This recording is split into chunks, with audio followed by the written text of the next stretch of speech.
बिस्मिल्लाहिर्रहमानिर्रहीम। अस्सलाम वालेकुम स्टूडेंट्स, हम डिस्कस कर रहे थे बायोलॉजी 9th का chapter number 1 introduction to biology. Students, आज का जो हमारा टॉपिक होगा वो है लेवल्स ऑफ ऑर्गेनाइजेशन, जिसका हम पार्ट ए डिस्कस करेंगे। आइए स्टूडेंट्स, लेक्चर की तरफ मूव करते हैं।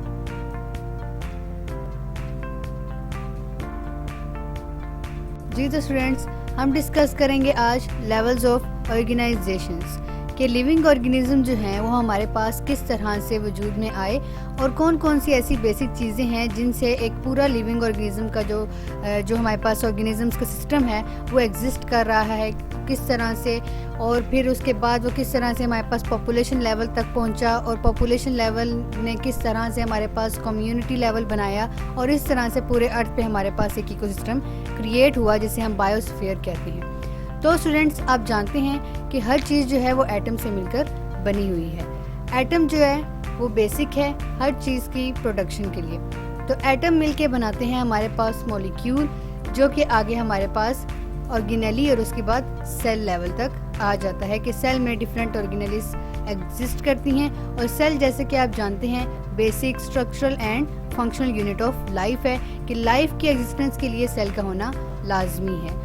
फिर स्टूडेंट्स, आप जानते हैं कि बहुत सारे सेल मिलकर हमारे पास टिश्यू लेवल बनाते हैं और बहुत सारे टिश्यू हमारे पास जब मिलते हैं, वर्क करते हैं इकट्ठे, तो वो हमारे पास एक ऑर्गन बना देते हैं जिसका एक प्रॉपर हमारी बॉडी में फंक्शन होता है। तो स्टूडेंट्स, डिफरेंट ऑर्गन्स जब इकट्ठे काम करते हैं एक सिस्टमेटिक मैनर में, तो वो हमारे पास एक ऑर्गन सिस्टम डेवलप कर देते हैं जो कि एक प्रॉपर सिस्टम को लेकर चल रहा होता है। और फिर हमारे पास एक इंडिविजुअल क्रिएट हो जाता है, एक पूरा ह्यूमन बीइंग। स्टूडेंट्स, ये ह्यूमन बीइंग जब हमारे पास क्रिएट हो जाता है तो डिफरेंट ह्यूमन बीइंग्स जब एक जगह पर इकट्ठे होते हैं तो ये हमारे पास एक पॉपुलेशन लेवल तक आ जाता है।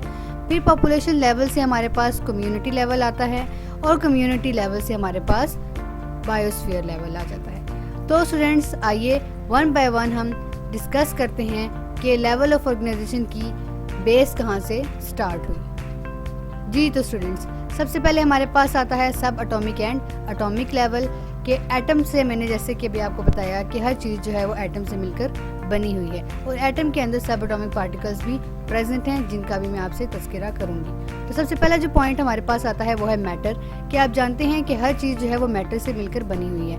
ह्यूमन बीइंग्स भी मैटर हैं, हर चीज़ मैटर है जो कि जिसका एक स्पेस हो, घेरती हो और जिसका प्रॉपर कोई मैस हो। मैटर, आप जानते हैं कि एलिमेंट्स से मिलकर बने होते हैं और एलिमेंट्स जो होते हैं वो सेम टाइप्स ऑफ आइटम से मिलकर बने होते हैं। तो स्टूडेंट्स, अब हम देखेंगे कि हमारा सबसे पहला पॉइंट क्या है। सब एटॉमिक पार्टिकल्स। सब एटॉमिक पार्टिकल्स क्या होते हैं, आइए देखते हैं। स्टूडेंट्स, एटम्स जो हमारे पास होते हैं, एक्चुअली जैसे मैंने अभी आपको बताया कि एटम के अंदर हमारे पास सब एटॉमिक पार्टिकल्स एग्जिस्ट करते हैं, जो कि हमारे पास होते हैं इलेक्ट्रॉन्स, प्रोटॉन्स एंड न्यूट्रॉन्स। जैसे कि आपको इस इमेज में नज़र आ रहा होगा कि एक एटम के अंदर पॉजिटिव जो न्यूक्लियस के अंदर एग्जिस्ट कर रहा है वो हमारे पास प्रोटॉन है, नेगेटिव जो बाय रिवॉल्व कर रहे हैं वो इलेक्ट्रॉन्स हैं और न्यूट्रॉन्स भी जो हैं वो हमारे पास अंदर न्यूक्लियस के अंदर ही प्रेजेंट होते हैं। तो ये जो सारी चीज़ें हैं जो एटम के अंदर एग्जिस्ट कर रही हैं, इन्हें हम सब एटॉमिक पार्टिकल्स कहते हैं, जो कि हमारे पास एक एटम के स्ट्रक्चर को बनाती हैं। जी तो स्टूडेंट्स, नेक्स्ट हमारे पास आता है बायो एलिमेंट्स के बायो एलिमेंट्स कौन से हैं। स्टूडेंट्स, बायो एलिमेंट्स वो होते हैं जो कि हमारी बॉडी में एग्जिस्ट करते हैं, हमारी बॉडी के लिए एसेंशियल होते हैं, हमारी बॉडी की रिक्वायरमेंट होती है वो एलिमेंट्स। तो स्टूडेंट्स, हमारे पास नेचुरल एग्जिस्टिंग एलिमेंट्स 92 हैं, जिनमें से ओनली 16 एलिमेंट्स को हम बायो एलिमेंट्स कहते हैं जो कि हमारी बॉडी में एग्जिस्ट करते हैं। आइए स्टूडेंट्स, अब देखते हैं कि 16 एलिमेंट्स कितनी परसेंटेज में हमारी बॉडी में एग्जिस्ट करते हैं। स्टूडेंट्स, अब हम डिस्कस करेंगे कि बायो एलिमेंट्स कितनी परसेंटेज में हमारे पास बॉडी में एग्जिस्ट करते हैं। तो स्टूडेंट्स, वो दो कैटेगरीज में डिवाइड किए गए हैं। तो जो 16 बायो एलिमेंट्स हैं उनमें से कुछ हमारे पास 99% हमारी बॉडी का टोटल मास बनाते हैं, जिसमें हमारे पास वो 6 एलिमेंट हैं: oxygen, carbon, hydrogen, nitrogen, calcium and phosphorus. ये वो एलिमेंट्स हैं स्टूडेंट्स जो हमारी बॉडी का 99% हमारी बॉडी का मास बनाते हैं, और बाकी जो जितने भी 10 एलिमेंट्स हमारे पास रह गए हैं वो 0.1% टोटल मास हमारी बॉडी का बनाते हैं, जिसमें potassium, sulphur, chlorine, sodium, magnesium, iron, copper, manganese, zinc and iodine आ जाता है।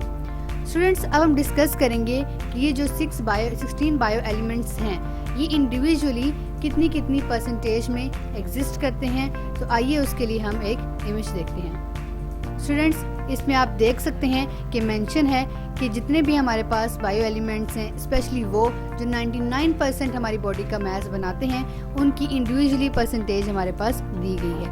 तो स्टूडेंट्स, आप देख सकते हैं सबसे ज़्यादा जो मास हमारी बॉडी का एक्यूमुलेट कर रहा है वो है ऑक्सीजन एटम, जो कि 65% प्रेजेंट है। उसके बाद कार्बन जो कि 18% है, hydrogen 10%, nitrogen 3%, calcium 2%, phosphorus 0.1% and other 0.1%। Students, other में वो 10 एलिमेंट्स आ जाते हैं जो कि हमारी बॉडी का 0.1% टोटल मास बनाते हैं।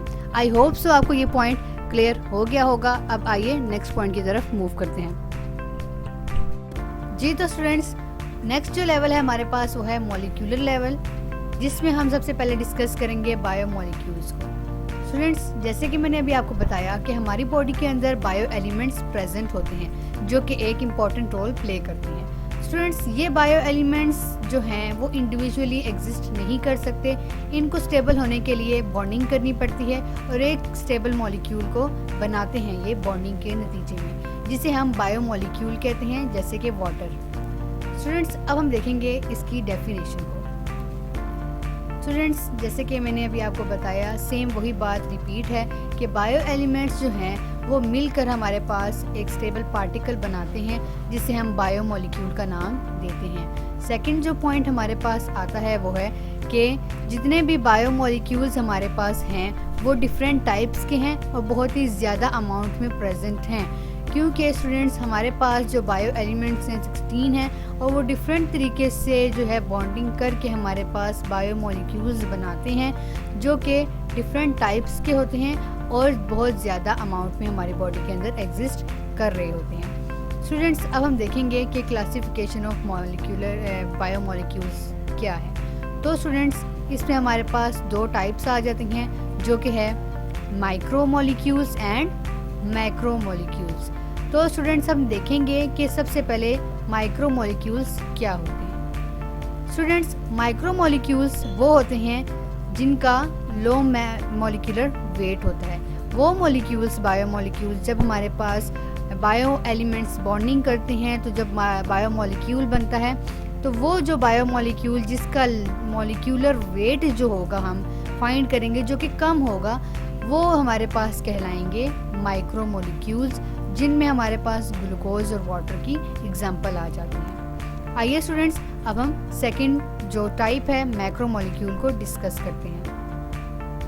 तो स्टूडेंट्स, अब हम डिस्कस करेंगे मैक्रोमॉलिक्यूल्स को। स्टूडेंट्स, मैक्रो मीन्स लार्ज, तो वो बायोमॉलिक्यूल्स जिनका हमारे पास मॉलिक्यूलर वेट ज़्यादा होता है उन्हें हम मैक्रोमॉलिक्यूल्स कहते हैं, जिनमें से कुछ की एग्जांपल हमें दी गई है स्टार्च, प्रोटीन्स और लिपिड्स। स्टूडेंट्स, बायोमॉलिक्यूल्स हमारे पास बेशुमार होते हैं, कुछ का लो वेट होता है, कुछ का हाई वेट होता है। उनकी बेसिस, उनके जो वेट का डिफरेंस है उसकी बेस पे जो है इनको इस तरह से क्लासीफाई किया गया है। अब स्टूडेंट्स, अब हम नेक्स्ट लेवल की तरफ मूव करते हैं, जो कि हमारे पास ऑर्गेनेली एंड सेल लेवल आ जाता है। स्टूडेंट्स, अब हम देखेंगे कि सबसे पहले ऑर्गेनेली क्या होती है। तो स्टूडेंट्स, मैंने आपके साथ अभी डिस्कस किया कि जो हमारे पास बायोमॉलिक्यूल्स होते हैं वो डिफरेंट टाइप्स के होते हैं। तो जैसे कि ये लिपिड्स, ग्लूकोज, प्रोटीन्स, वाटर, ये सब बायोमॉलिक्यूल्स हैं और बेतहाशा बेशुमार प्रेजेंट होते हैं हमारी बॉडी के अंदर। जब ये बायोमॉलिक्यूल्स कंबाइन करते हैं तो हमारे पास एक स्ट्रक्चर बनता है जिसे हम ऑर्गेनेली कहते हैं।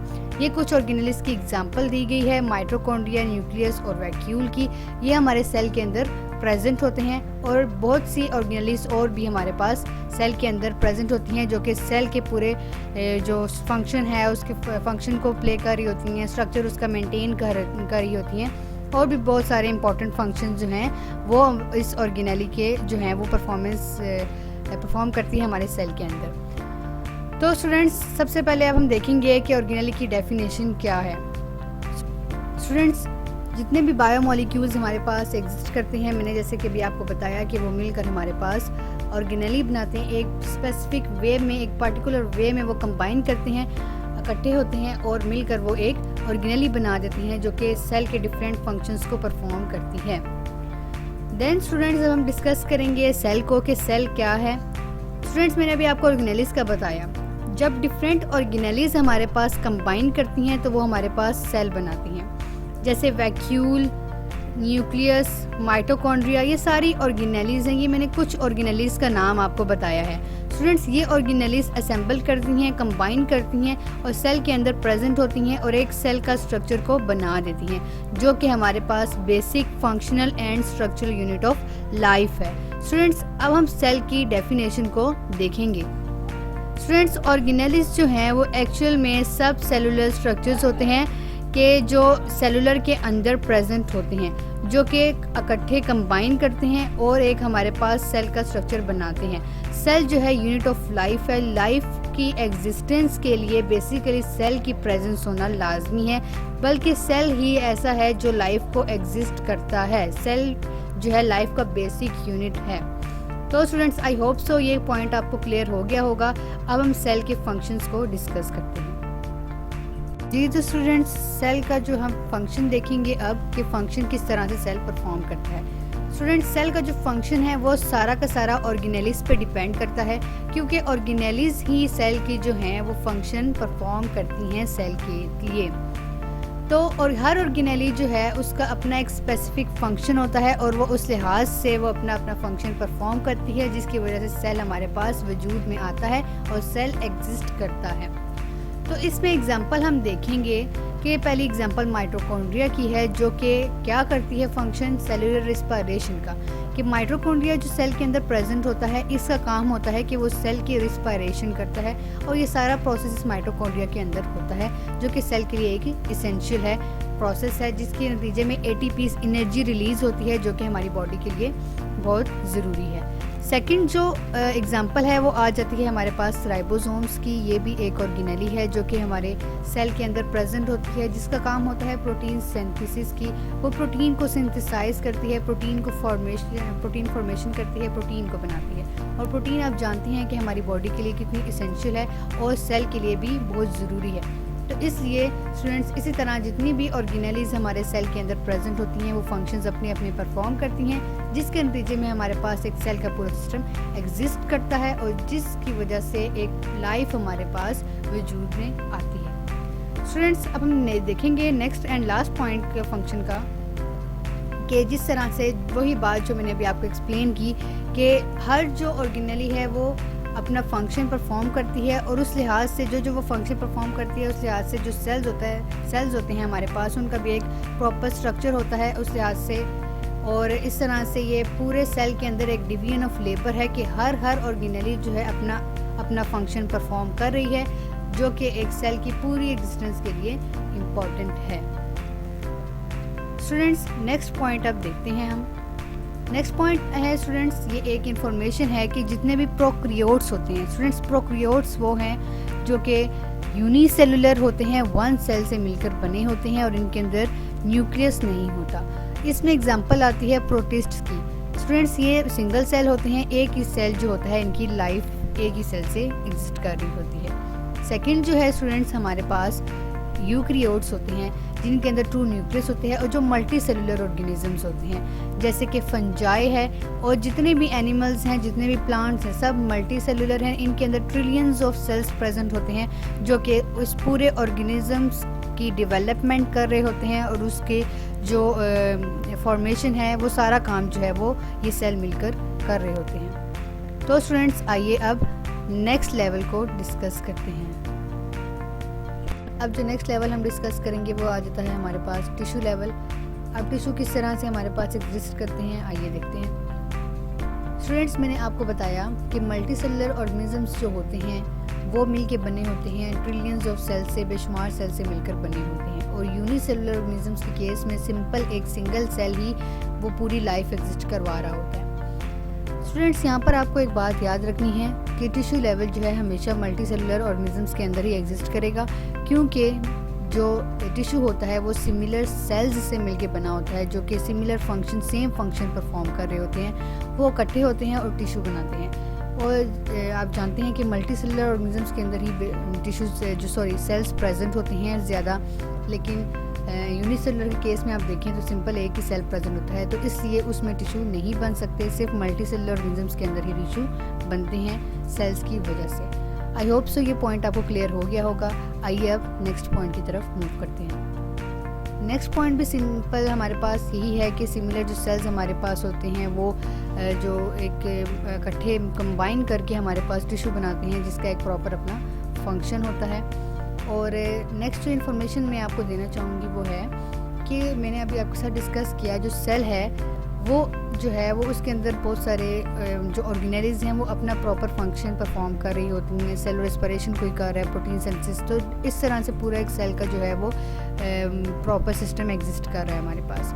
जब यही सेल्स जो हैं वो आपस में कंबाइन करके हमारे पास टिश्यू बनाते हैं, तो फिर वो एक टिश्यू अपना एक प्रॉपर फंक्शन पर प्ले करने लग जाता है, जो कि इसका प्रॉपर फंक्शन होता है उस ऑर्गन से रिलेटेड। तो स्टूडेंट्स, अब हम देखेंगे कि टिश्यूज़ हमारे पास कितने टाइप्स के होते हैं, मतलब कितने मल्टी सेलुलर ऑर्गेनिजम्स के लिहाज से टिश्यूज़ को किस तरह से डिवाइड किया गया है। तो स्टूडेंट्स, सबसे पहले हम देखेंगे प्लांट टिश्यूज़ को। अब प्लांट टिश्यू लिखा हुआ है तो इसका मतलब यही है कि ये वो टिश्यूज़ जो प्लांट के अंदर प्रेजेंट होंगे। अब प्लांट्स के अंदर कैसे प्रेजेंट होंगे, आइए देखते हैं। स्टूडेंट्स, प्लांट जो है वो एक मल्टी सेलुलर ऑर्गेनिज्म है जिसमें बेतहाशा सेल्स प्रेजेंट होते हैं। तो अब उसमें जो आपके पास एग्जांपल दी गई है प्लांट टिश्यू की, वो है epidermal tissue and ground tissue. आप देख सकते हैं स्टूडेंट्स कि एपिडर्मल टिश्यूज़ में भी आपके पास इतने सारे सेल्स हैं, सिमिलर सेल्स हैं, जिन्होंने कंबाइन करके एक टिश्यू बनाया हुआ है जिसका अपना एक प्रॉपर फंक्शन है। इसी तरह आप ग्राउंड टिश्यू को भी देख सकते हैं, सिमिलर सेल्स हैं जिन्होंने आपस में कंबाइन करके एक सिमिलर फंक्शन परफॉर्म कर रहे हैं और एक टिश्यू बनाया हुआ है जिसका एक प्रॉपर प्लांट के अंदर फंक्शन है, जो कि वो परफॉर्म करता है, जिसकी वजह से प्लांट का एग्जिस्टेंस पॉसिबल होता है। स्टूडेंट्स, अब हम नेक्स्ट जो है हम डिस्कस करेंगे वो है हमारे पास animal tissues. Animal tissue students वो जो एनिमल्स के अंदर प्रेजेंट होंगे। एनिमल भी जो हैं वो मल्टी सेलुलर ऑर्गेनिजम्स हैं, उनके अंदर भी बेशुमार टिश्यू प्रेजेंट हैं। उसमें से कुछ की एग्जांपल आपको दी गई है, nervous tissues and muscular tissues. अब नर्वस टिश्यूज़ जो है वो ब्रेन से रिलेटेड हैं, जिनमें डिफरेंट जो नर्व सेल्स हैं वो कंबाइन करके हमारे पास नर्वस टिश्यू बनाते हैं, जिसका एक प्रॉपर अपना फंक्शन है। इस तरह मस्कुलर टिश्यूज़ जो है उसमें भी सिमिलर जो है वो सेल्स होते हैं, वो कंबाइन करते हैं और वो हमारे पास मस्कुलर टिश्यू बना देते हैं, जो कि हमारे मसल्स से रिलेटेड है। मसल्स की कंट्रैक्शन में, उसकी रिलैक्सेशन में, ये सारा रोल प्ले करते हैं, वो यही टिश्यूज़ कर रहे होते हैं। आई होप सो आपको ये पॉइंट भी क्लियर हो गया होगा। आज का स्टूडेंट जो हमने डिस्कशन की वो थी हमारी लेवल ऑफ ऑर्गेनाइजेशन की, टिश्यू लेवल तक। रिमेनिंग जो है इंशाल्लाह हम अपने नेक्स्ट लेक्चर वीडियो में करेंगे। आपसे मुलाकात होती है अपने नेक्स्ट लेक्चर वीडियो में, तब तक के लिए अल्लाह हाफिज़।